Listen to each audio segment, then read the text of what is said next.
the weighting here, maybe we could use a little smoothing.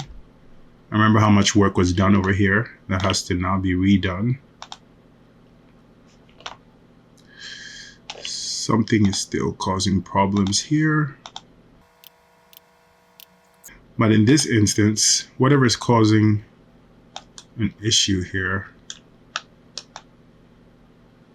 I can resolve by just setting this to 1, because I know on this skin cluster, the head has a full weighting of 1 in this region. So I can just do that.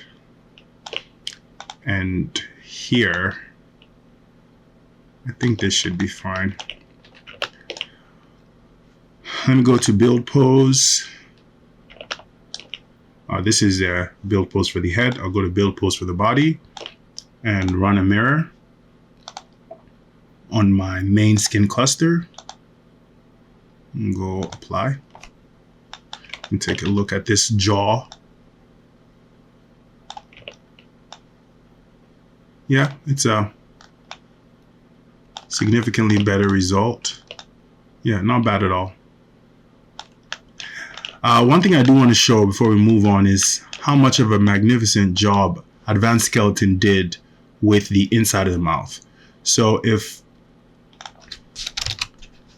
I'm to select her mouth bag, you'll see there's nothing to be done in there. If I go to face and grab an edge loop here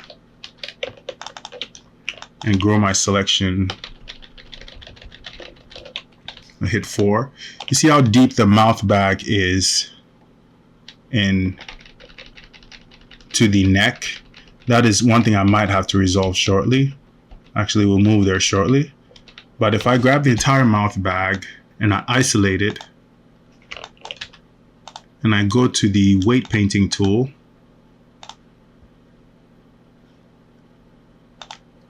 the head definitely has a full weighting of 1 on this skin cluster. But when we go to the jaw, if I turn off my numbers,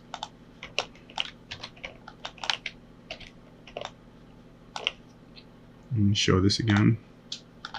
Yeah, look what it's, this is the lower jaw's influence. So it didn't go anywhere inside the mouth. It just stayed in this region. So this makes for a perfect resolution for the inside of the mouth. So there are no issues there. But when I do look at this area inside, I'm a little worried about the issues it might create. So if I was to move this, for instance,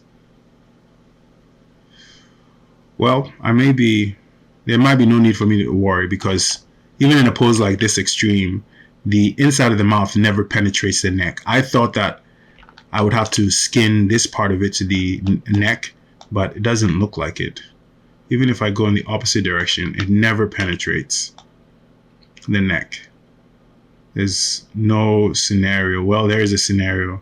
Maybe all the way, if I was to go all the way here, then I would start running into some issues, right, of penetration, which this is a completely broken pose, so I don't really care. If I was to go to this side, it doesn't really hurt too much. But I think just to be on the safe side, it would be smart to assign some of those vertices down there to the neck. All right, so let me turn on joints. And I'd basically be giving it to maybe this one right here. This one is neck part 2. So if I went inside the mouth, let me isolate this geometry, and then go inside the mouth and grab maybe these 4 faces.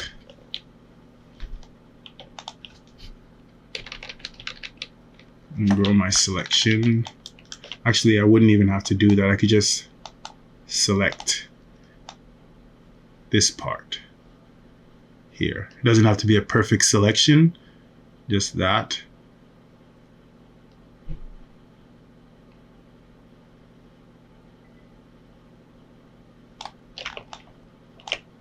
hit 4. Yeah, I might have even gone too much. So if I go to the left view, I can probably use my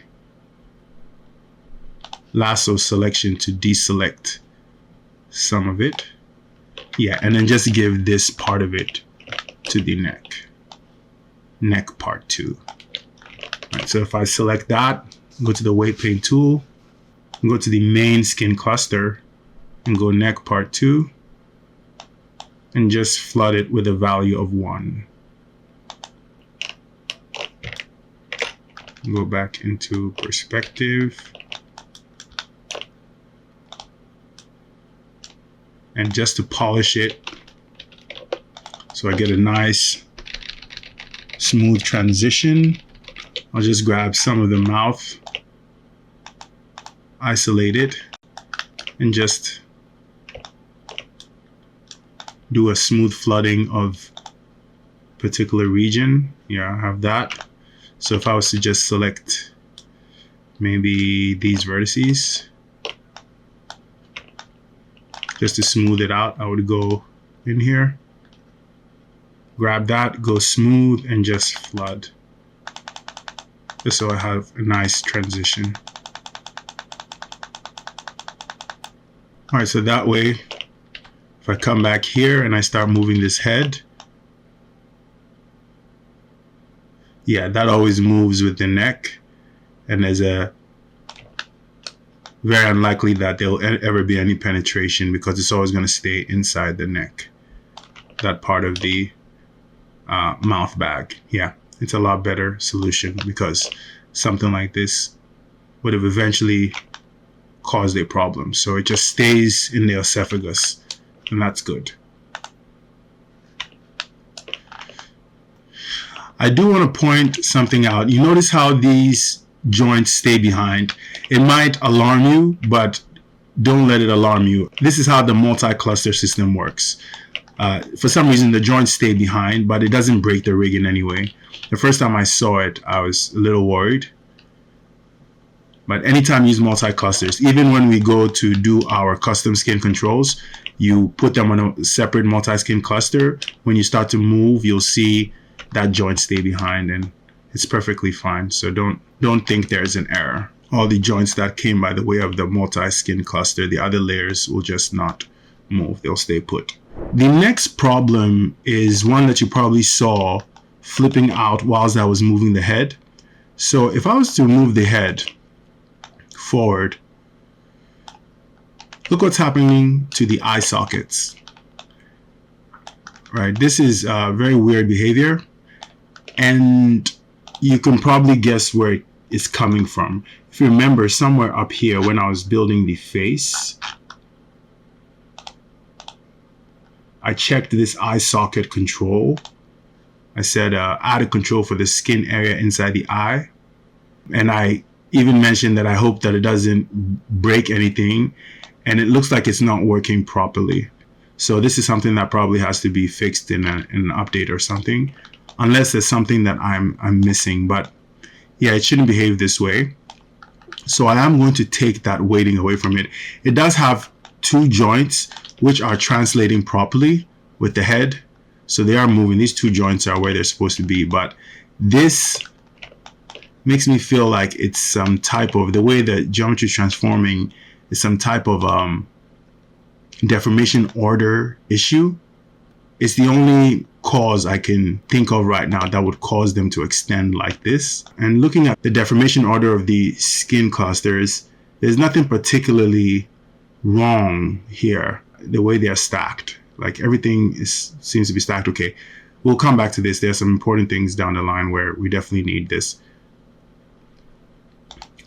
input order. But yeah, so for now, I am going to take influence away from those joints. It doesn't mean that they'll just be redundant joints over there, but if the issue is resolved, I'll probably come back and give them the weighting back. But for now, I definitely want to get rid of this. So I'm going to isolate the geometry and actually do a little bit more isolation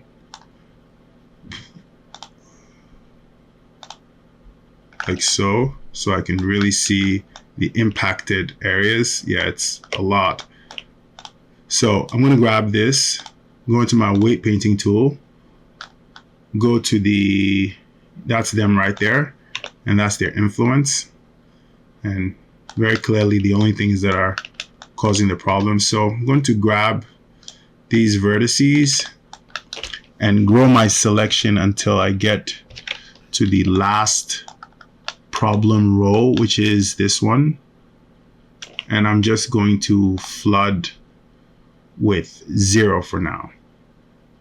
So I'm going to go replace 0 flood. Yeah, and that should put the eye sockets back in the head.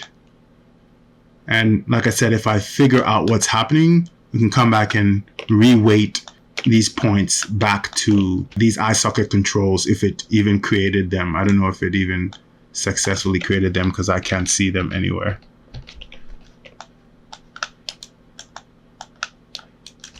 So I'll grab here, last row, and do another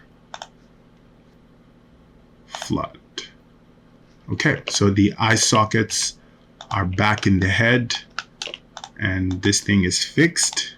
Let's move on to the next problem.